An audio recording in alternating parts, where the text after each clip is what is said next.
Great. Greg, where are you? A big round of applause, please, for Nancy O'Malley and Greg Ahern. When I look around, it seems like we're also seeing the future of the United States, the President of the United States and the Vice President of the United States. Now you got to decide who's going to president, who's going to vice president. I always have said this before in many occasions, Gavin is a new president. Big round of applause. We want him to see in the White House. That's my been dream for many years. And I want Eric to be standing next to Gavin as the vice president. So we have two president and vice president for the next upcoming election.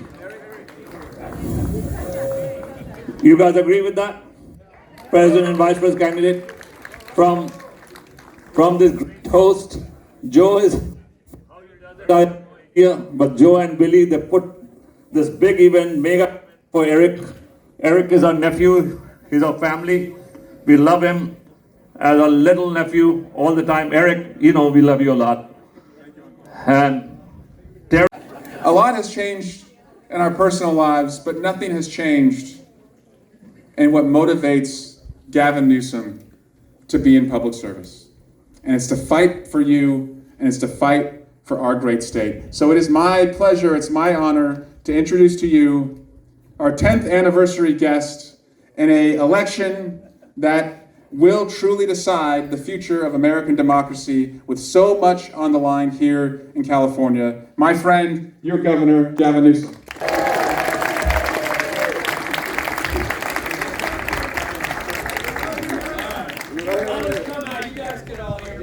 Thank you for opening up your home, and Joe, thank you once again for being here, not just for Eric, but for all of us, and more important than anything else, our values. And I think that's foundational in terms of the words that you've heard spoken from everybody over the last few moments, and that is our values.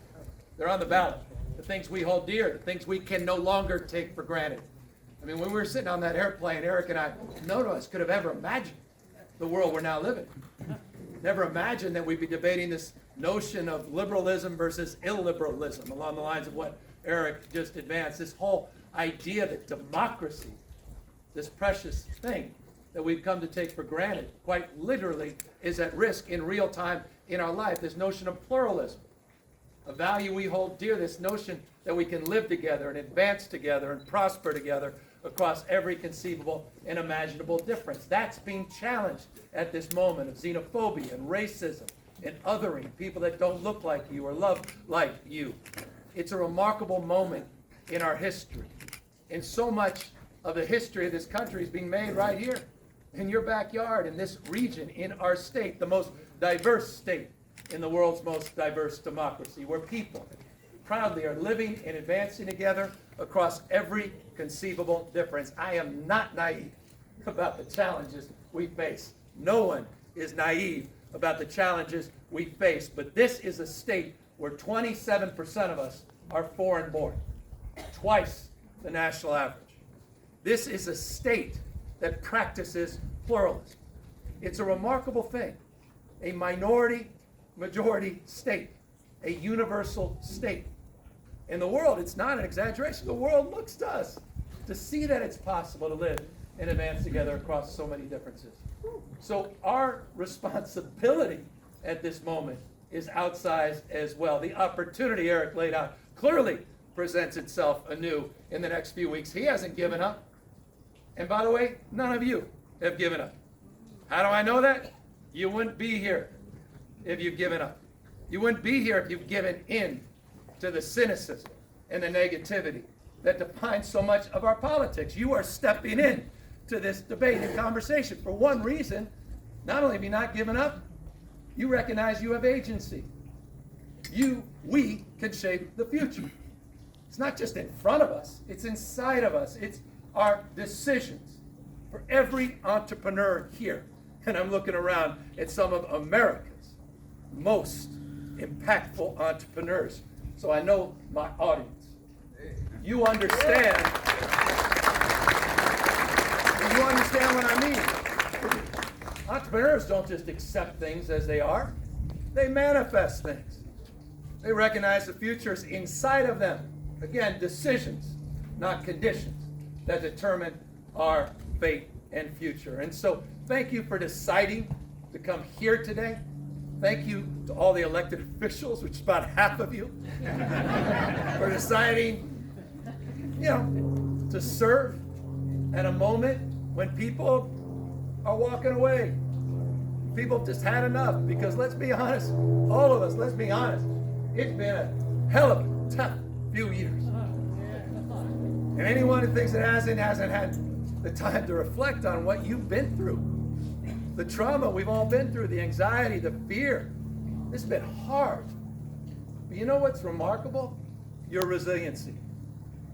And I think at a moment like this, there's a sense of belonging, right? Something that brings us together, a common cause to support the congressman and his efforts to keep the majority, the remarkable work that Rob Bonta is doing every single day to advance the cause of justice in every form and manifestation.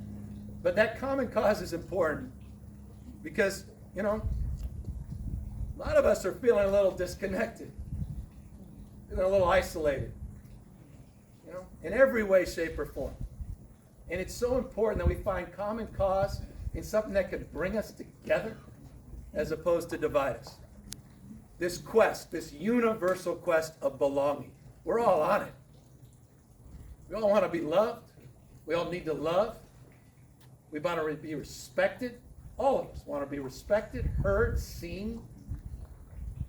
We want to be protected. We want to be protected. We also want to be connected to something bigger than ourselves. And so I want to thank you for connecting to that spirit at this defining moment.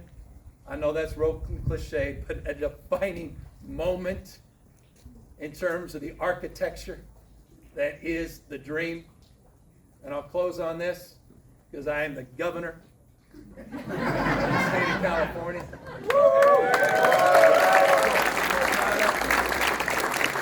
And it's bragging rights, Eric. There's only the American dream and the California dream. Peace.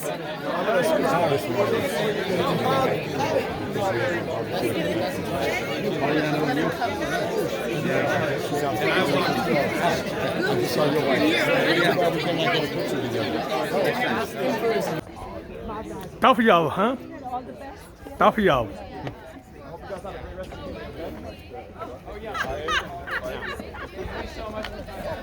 You heard that, Gavin? Hear that rave reviews. You are awesome. Candidate for Alameda County DA, Terry, way over there, Terry, thank you. Please, please, please, please, whatever you do, two people we need to really support as much as you can, but Terry and Sean Kumungai is in a tough race. Please dig a little deep, give them the support necessary to make sure we bring them home. Thank you for that. Linda Karnas, Manny Garwal, County Supervisor from Seneca County, Angela Ramirez-Holmes, Greg Ahern, best favorite sheriff. Thank you, Greg, for everything you do for us. And Rob Bonta, Attorney General. Rob, thank you very much for being here. We were just here for about 2 minutes ago. So thank you. So I am going to turn it over to Gavin. Thank you very much. I've seen you about 3-4 times at CC's place Thursday. We're there for a real long time, and thank you for being there. We appreciate all you do for us. Rob, and there is Jesse here yet? No, Jesse's not here. So Inder's going to talk on behalf of Jesse. Go ahead, you're next. Good afternoon, everybody. Rob Bonta, California Attorney General. I'm honored to be here with all of you. Thank you for showing up on a Sunday for our Congress member, for our governor, for our community, for our state. And I just want to say a quick word about our governor, and then I'm going to introduce the Congress member. We have a governor who is fighting. He's fighting with his values, with his heart, with his skill, with his talent. He's bringing it all to fight for California, bringing the fight nationally as we stand up for California values that are under attack in so many ways, whether it be reproductive freedom or civil rights or social justice or economic freedom. He's fighting for us and bringing it to those who need it brought to them and letting them know about their hypocrisy and how they're not showing up for the vulnerable communities that need our support. So I want to thank our governor. He's always been bold, brave, courageous, forward-leaning, cutting-edge, innovative, all while having the sound values that make him, I believe, the greatest governor in the nation, and the greatest governor California has ever had. So Governor Newsom has been incredible, and I will say, we got a couple of amazing, I don't want to say politicians. You guys just shocked me. I came up to say hi and ended up at the mic. So anyway, would like to welcome all of you guys. Eric? Yeah. So anyway, Gavin, I actually drove an electric car here, so you know. So just, I don't want to take more than a minute here, but I want to welcome all of you guys. Known Eric for a long time. Rob, you know, great to have you as a friend. And Gavin, Gavernor, sorry, great to have you as a friend, so, you know. And Manny, and all the other, Billy and Joe, thank you for having me. There you go. That's it. All right, welcome. This is 10 years, folks. This is the 10th time we have all convened to make sure that